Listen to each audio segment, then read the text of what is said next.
This one stock can change early buyers' lives. This is not financial advice, but based on my research, it seems like a good idea to buy as much as possible before November 29th. The company is Warner Brothers, ticker symbol WBD, and it's early. It's a $20 stock, and they're just now getting into streaming, if you can believe it.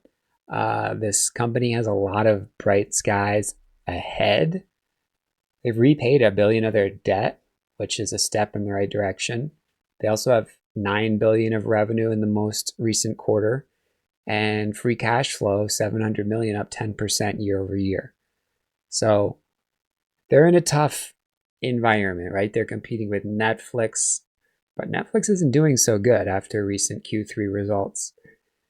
They're trying to spin off a streaming business. They have a serious content library. I mean, think about every single movie you've seen with that Warner Brothers logo in the beginning of it. It's a lot of IP that they get paid for.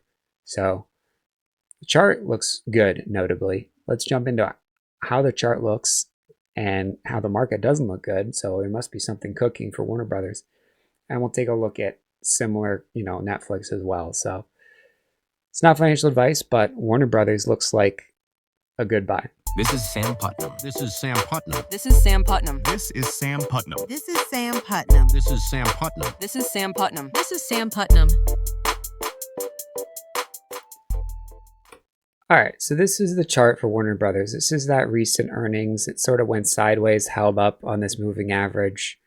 It looks like it can explode higher. So it's so notable given that, by the way, the earnings was a loss. Not only was it a miss, but it was also a loss. And it held up. And when you look at Netflix, yikes, right? I mean, Netflix has had a few rough, Q2 was a big move down. Netflix, of course, this move was crazy after the April tariffs of 50%. It's not crazy except to say that this was $1,000 stock, so it seemed crazy. They just recently had this 10-to-1 split, so it's 100 right now. But Warner Brothers definitely looks strong given the market has been choppy recently. So that's the company. That's the look, which, chart's worth 1,000 words. And if we look at basically what's going on here, why are we talking about Warner Brothers in 2025? It's like, well, because they're making money. They made almost $10 billion. Some of the stuff is down. EBITDA, revenues are down a little bit. Streaming studios revenue is up a little bit. So it kind of makes sense. What is this? Global linear network segment revenue declined 22%. That sounds like, what you watch on your TV. I wouldn't expect that to go up. They added 2.3 million subscribers, so they're getting there. That's a lot. If America is 300 million and they have 120 million subscribers, it's pretty crazy. I didn't know you could subscribe to just Warner Brothers, but I don't subscribe to any of this stuff. They did repay this debt, and they're still spitting out studio releases. So they're still generating IP, which is pretty strong.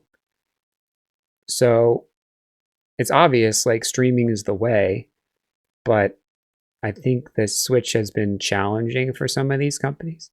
Like Adobe was the first to go to a monthly subscription. And then, Netflix forced all the other media companies to switch. We'll see what happens. I'm not going to pretend that I'm like a online media expert, but I think just in the most basic sense,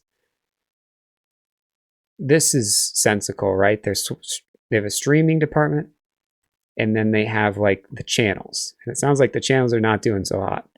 So they should focus on getting subscribers, and they are. They're adding subscribers. And they're paying off their debt, as we've mentioned. So everything seems to be checking out, although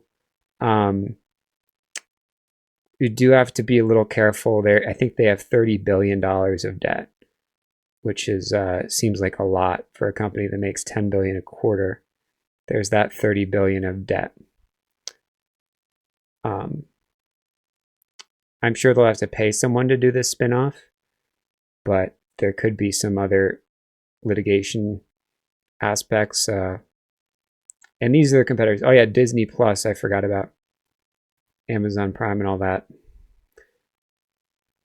I think the fact that somehow they're monetizing this content library in ways more than just streaming, I think. So I don't know what theatrical. Oh yeah, so like Broadway people can do their movies as plays and stuff. So I don't know. Honestly, I'm pretty much run my course on my fundamental analysis company. The reason it caught my eye is look at this move. I mean, this move is crazy. It pulled back, made another move. And if we look at October 10th, right, which was here, we see that massive down day in the SPY in background. Sure, it had a little down day, but it bounced up and just continued. Like this is a massive breakout candle on the 21st. So there's definitely accumulation going on. And it still held on this earnings, which, as I mentioned, there wasn't anything special about this earnings. So the fact that it held is actually a good thing. If we look at some other companies that recently had earnings, I mean, AMD couldn't hold, sold off. I get that Warner Brothers is a little smaller. You know, it's only a $50 billion company, but it's not tiny. I mean, you would expect there to still be some selling off. If we look at a company like Netflix, sure, it's probably in the hundreds of billions. Well, no, actually, it's the same. It's the same. So this is actually a perfect example of this is the same size company, Warner Brothers and Netflix is selling off significantly on earnings. That was a miss, but not a huge crazy miss. And Warner Brothers is holding up. That's a buy signal in my opinion. So that's the idea. If you like these ideas, hit that like button. If you want a free course on how to buy stocks before they go up, hit that subscribe. And if you want to take advantage of a $19 Black Friday deal for the Discord membership, head over to stockscommunity.com.